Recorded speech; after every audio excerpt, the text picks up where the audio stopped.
சென்ற உமக்கு அள்ளி தந்தது பாக்ஸ் ஆஃபீஸ்.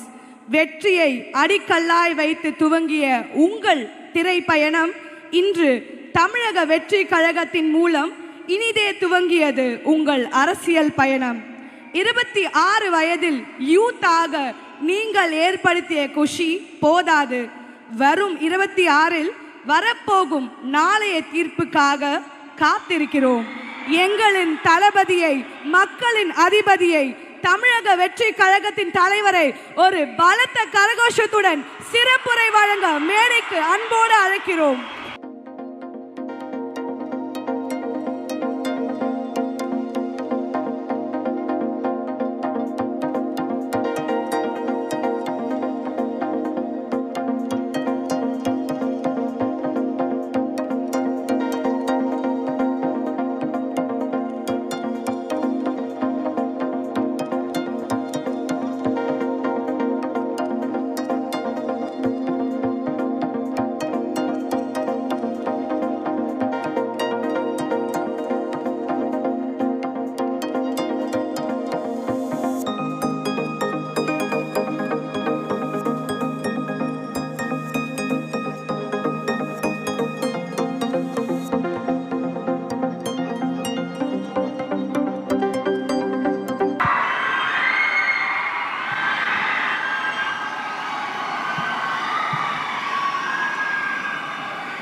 நடந்து முடிஞ்ச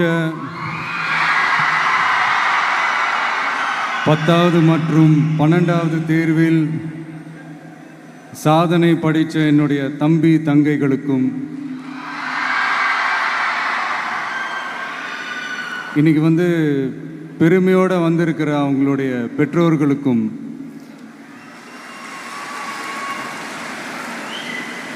இந்த ஃபங்க்ஷன் இவ்வளோ சிறப்பாக நடக்க காரணமாக இருக்கிற என்னுடைய பொதுச் செயலாளர் மிஸ்டர் ஆனந்த் அவர்களுக்கும்,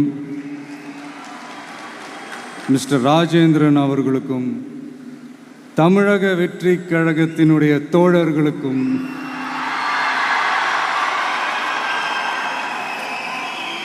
ஏன்னா நீங்கள் தான் இரவு பகல்லாம் பார்க்காம இந்த ஏற்பாடுகள்லாம் இவ்வளோ சிறப்பாக செஞ்சு முடிச்சிருக்கீங்க. மற்றும் என் நெஞ்சில் குடியிருக்கும் என்னுடைய நண்பா நண்பிகள், உங்கள் அனைவருக்கும் என்னுடைய பணிவான வணக்கங்கள். மீண்டும் ஒரு முறை எதிர்கால தமிழகத்தின் இளம் மாணவ மாணவிகளான உங்கள் எல்லாரையும் சந்திக்கிறதுல எனக்கு ரொம்பவே மகிழ்ச்சி.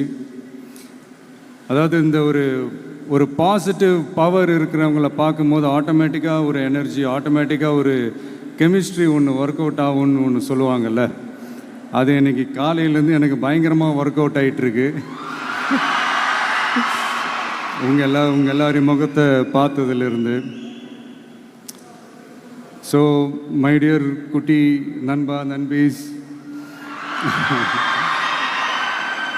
இந்த மாதிரி ஃபங்க்ஷனில் சின்னதாக 2 நல்ல விஷயம் சொல்கிறத தாண்டி வேறு என்ன சொல்கிறதுன்னு எனக்கு தெரியல. நீங்கள் எல்லாருமே இப்போது அடுத்த ஒரு கட்டத்தை நோக்கி போகிறீங்க.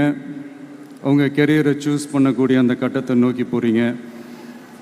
உங்களில் சில பேருக்கு ஒரு கிளியர் பிக்சர் மைண்டில் இருக்கும். அதாவது லைஃப்பில் என்னவா ஆக போகிறோம், ஒரு டாக்டர், இன்ஜினியர், ஒரு பைலட் அப்படின்னு ஒரு கிளியர் பிக்சர் ஒன்று இருக்கும். அதில் ஒரு சில பேருக்கு அந்த ஒரு டிசிஷன் மேக்கிங்கில் சின்னதாக ஒரு தொய்வு ஏற்படலாம், சின்னதாக ஒரு கன்ஃபியூஷன் ஏற்படலாம். அவங்க எல்லாருக்குமே நான் சொல்லிக்கிறது என்னென்னா, எல்லா துறையுமே நல்ல துறை தாங்க.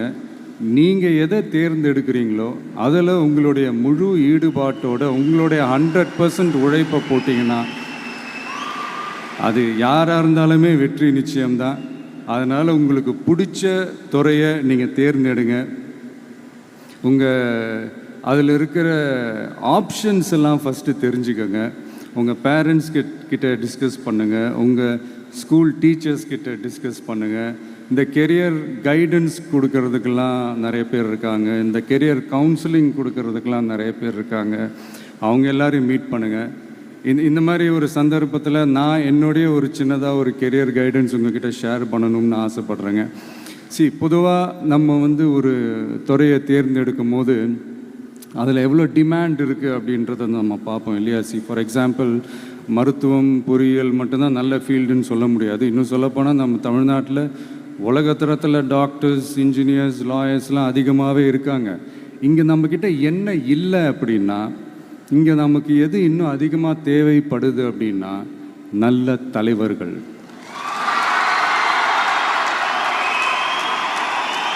நான் தலைவர்கள்னு சொன்னது வெறும் அரசியல் ரீதியாக மட்டும் சொல்லலை. இப்போ நீங்கள் ஒரு துறைக்கு போகிறீங்க, அதில் நீங்கள் சிறந்து விளங்குனீங்கன்னா அந்த ஒரு தலைமை இடத்துக்கு உங்களால் ஈஸியாக வர முடியும்.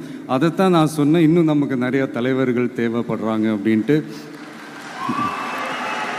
அது மட்டும் இல்லை, ஃப்யூச்சரில் அரசியலும் ஏன் வந்து ஒரு கெரியர் ஆப்ஷனாக வரக்கூடாது, அப்படி வரணுன்றது என்னுடைய விருப்பம்.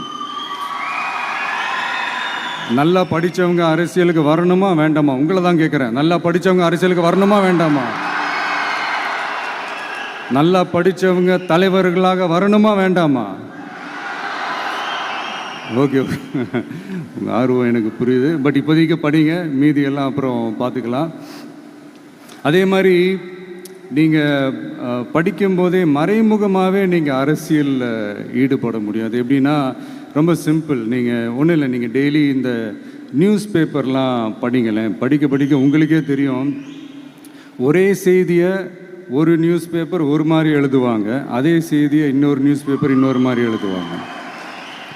ஒரு செய்தியை ஒரு நியூஸ் பேப்பரில் ஃப்ரண்ட் பேஜில் ஹெட்லைன்ஸில் போடுவாங்க, அதே செய்தியை இன்னொரு நியூஸ் பேப்பரில் கடைசி பக்கத்தில் கூட போட மாட்டாங்க. நீங்கள் நியூஸ் வேறு, ஒப்பீனியன் வேறு, செய்தி வேறு, கருத்து வேறுங்கிறது உங்கள் எல்லாருக்குமே தெரிய வரும்.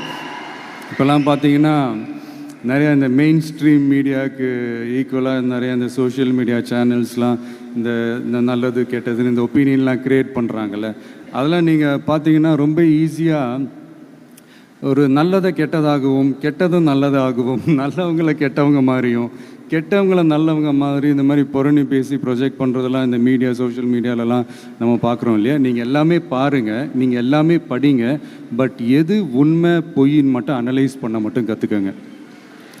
அப்போ தான் இங்கே உண்மையிலே நம்ம நாட்டில் என்ன பிரச்சனை, நாட்டோட மக்களுக்கு என்ன பிரச்சனை, இந்த சமூக தீமைகள் பற்றிலாம் உங்களுக்கு தெரிய வரும்.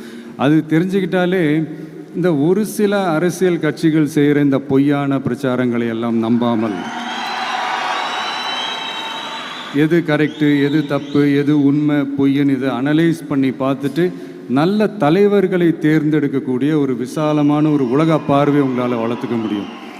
அது வந்துட்டாலே அதை விட ஒரு சிறந்த அரசியல் வேறு எதுவுமே இருக்க முடியாதுங்க. அதை விட நம்ம நாட்டோட வளர்ச்சிக்கு நீங்கள் செய்ய போகிற அந்த பங்களிப்பு வேறு எதுவுமே இருக்க முடியாது. ஃபைனலாக ஒரே ஒரு சின்ன விஷயம், ஃப்ரெண்ட்ஷிப்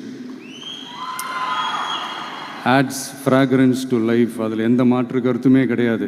ஒரு கட்டத்துக்கு அப்புறம் பேரண்ட்ஸுக்கு அடுத்தபடியாக, இன்னும் சொல்லப்போனால் பேரண்ட்ஸை விட அதிகமாக நண்பர்களோட டைம் ஸ்பெண்ட் பண்ணக்கூடிய அந்த ஒரு சூழ்நிலை ஏற்படும். அதனால் நல்ல நண்பர்களை தேர்ந்தெடுங்க. நீங்கள் கேட்கலாம், நட்புன்றது அதுவாக அமையிறது தானே, நாம் எப்படி சூஸ் பண்ண முடியும்னு. அது ஒரு விதத்தில் கரெக்டு தான். அதனால் நான் கொஞ்சம் வேறு மாதிரி சொல்கிறேன்.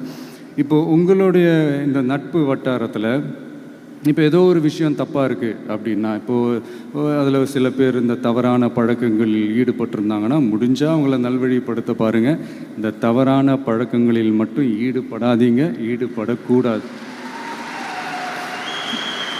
நான் முன்னாடியே சொன்ன மாதிரி தான், உங்களோட அடையாளத்தை எக்காரணத்தை கொண்டு இழந்துடாதீங்க. Don't lose your identity at any cost.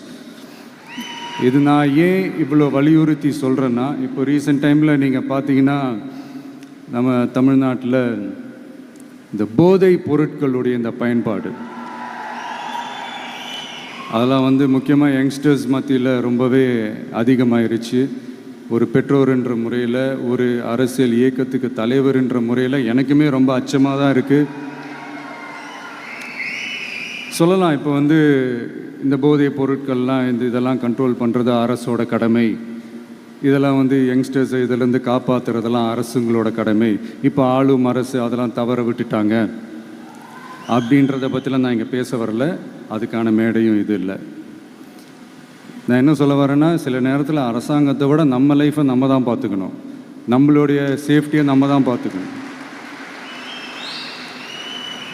So உங்களுடைய செல்ஃப் கண்ட்ரோல், உங்களுடைய செல்ஃப் டிசிப்ளின் அதை மட்டுமே வளர்த்துக்கோங்க. Say no to temporary pleasures, say no to drugs. எனக்காக இது ஒரே ஒரு வாட்டி ரிப்பீட் பண்ணுறீங்களா? Say no to temporary pleasures, say no to drugs. இன்னும் ஒரே ஒரு வாட்டி please. Say no to temporary pleasures, say no to drugs. Thank you. இந்த உறுதிமொழியை நீங்கள் எல்லாரும் எடுக்கணுன்ட்டு நான் ரொம்ப தாழ்மையுடன் கேட்டுக்கிறேன். மற்றபடி வேறு ஒன்றும் இல்லை. இந்த தேர்வில் தேர்ச்சி பெற முடியாதவங்க, நினச்ச மாதிரி மார்க்ஸ் எடுக்க முடியாதவங்க ஒன்றும் லைஃப்பில் எதுவும் டிஸப்பாயிண்ட் ஆகாதீங்க. வெற்றி தோல்வி ரெண்டுமே ஈக்குவலாக பேலன்ஸ் பண்ணி போக கற்றுக்கிட்டாலே போதும். தோல்வி நம்மக்கிட்ட வர்றதுக்கே பயப்படும். Success is never ending, failure is never final. So இது மட்டும் புரிஞ்சுக்கோங்க. நான் 3ஆம் தேதி மீட் பண்ண போகிற அந்த செட் ஆஃப் ஸ்டூடெண்ட்ஸ் அண்ட் பேரண்ட்ஸுக்கும் சேர்த்து தான் இன்றைக்கி வந்து நான் பேசுகிறேன். ஏன்னா மறுபடியும் இந்த மாதிரி அட்வைஸ் பண்ணி அவங்கள நான் போர் அடிக்க விரும்பலை. ஏன்னா ஜென்ரலாகவே தெரியும் அட்வைஸ் பண்ணவங்க எல்லாருக்கும் பிடிக்காதுன்னு. ஏன்னா நானும் அப்படி தான். அதனால் ஸோ அன்றைக்கி வந்து டைரெக்டாக நம்ம வந்து ஸ்டூடெண்ட்ஸை கௌரவிக்கிற அந்த நிகழ்ச்சிக்கு நம்ம போயிடலாம். So thank you. மீண்டும் சந்திக்கும் வரை நன்றி, வணக்கம்.